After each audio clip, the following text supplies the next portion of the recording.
budgets, bills, and a lot more happening in downtown Oakville. And I'm here now with the Mayor of Oakville, Mayor Rob Burton. Thank you for joining us here today. It's always good to be with you. And you've got a busy time ahead of you, starting with the budget. It begins. So we've had a big week already. Council met Monday night to decide to join the City of Toronto in an appeal of a procedural matter that the now called Local Planning Appeal Tribunal, but used to be called Ontario Municipal Board, has done. And under Bill 139, the reform of the OMB was supposed to have their first look at a case be restricted to just what the council saw. And the LPAT has decided that no, they'd like to admit new information to that preliminary first look. And so the City of Toronto, joined now by the town of Oakville, are going to court to try to get the courts to say, no, the Bill 139 says you can't do that. And we will see if they'll stick to the rules. We joined the city of Richmond Hill, and to be kind, they call themselves a town just like we do. And several other cities who call themselves cities joined with us. And we all appealed an LPAT decision when it was called the OMB. Are we confused yet? That decided that the OMB or LPAT somehow had the power to overrule councils about how much parkland had to be donated for any given size of development. And thanks to a court battle that went all the way up to the Supreme Court, where the Supreme Court said, no, the Court of Appeal opinion is just fine, and that opinion was that the cities are right and the board was wrong, and only the cities get to decide the parkland question.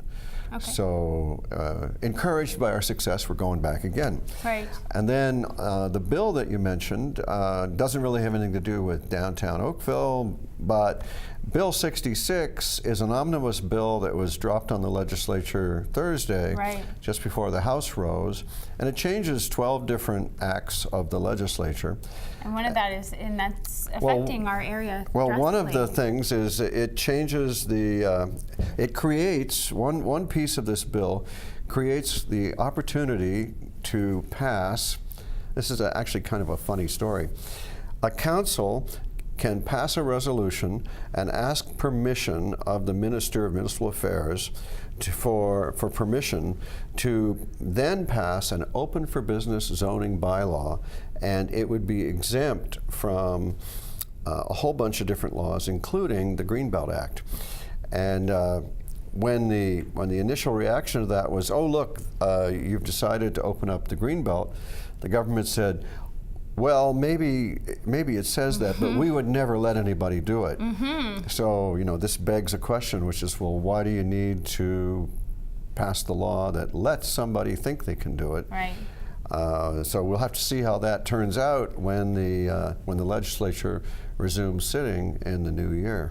And how does council feel about this bill, and what will Oakville be doing to discuss that with our MPPs? Well, I believe it's fair to say that everybody on Oakville Council believes that we would never need that or do that. Okay. And so we don't really understand why anybody else would need it. There's plenty of land to develop without going into the Greenbelt, like way more land than anybody needs. And as I said in my inaugural speech, during the election, all I heard from the population was that growth is too fast. I've controlled growth to where it's only half as fast as it was when I took office, and people still think growth is too fast. Right. Meanwhile, the government of Ontario has decided that it's not fast enough, and in August they vowed that they're going to make Ontario grow faster than it's ever grown in the entire history of the province of Ontario, quote unquote. So we'll see how that turns out. And in other news, on Tuesday afternoon, which I guess is today, the Budget Committee met and began the process of wrestling all of the budgets that are part of your property tax bill to come in at or below inflation. Right. And we do that by giving directions to the staff at both levels of our municipality. Yes, we have a split-level municipality. We have the local municipality of Oakville, also Burlington, Halton Hills, and Milton, trying to do the alphabetical order there, and Oakville. And then we have the region of Halton, and together we I have a same vote on every one of those, Right. on both the lower, and the upper, and we try to run them so that the total bill, that's what you pay, comes in at or below inflation. Okay, great. And the full release will be when? People can check it out online, right? So- The budget is going to be online on oakville.ca. The budget will not be passed until January sometime. Okay. So there's going to be lots and lots of opportunity for public consultation and participation. Great. And every budget season, all I hear from is people who want us to spend more. It's at election time that we hear that we shouldn't spend any. Right. Well, thank you very much for joining us and giving us our update, and we look forward to having you back and discussing further. I'm being delighted to be back, and in the meantime, I wish everybody a safe and happy start to the holiday season. Great. Thank you.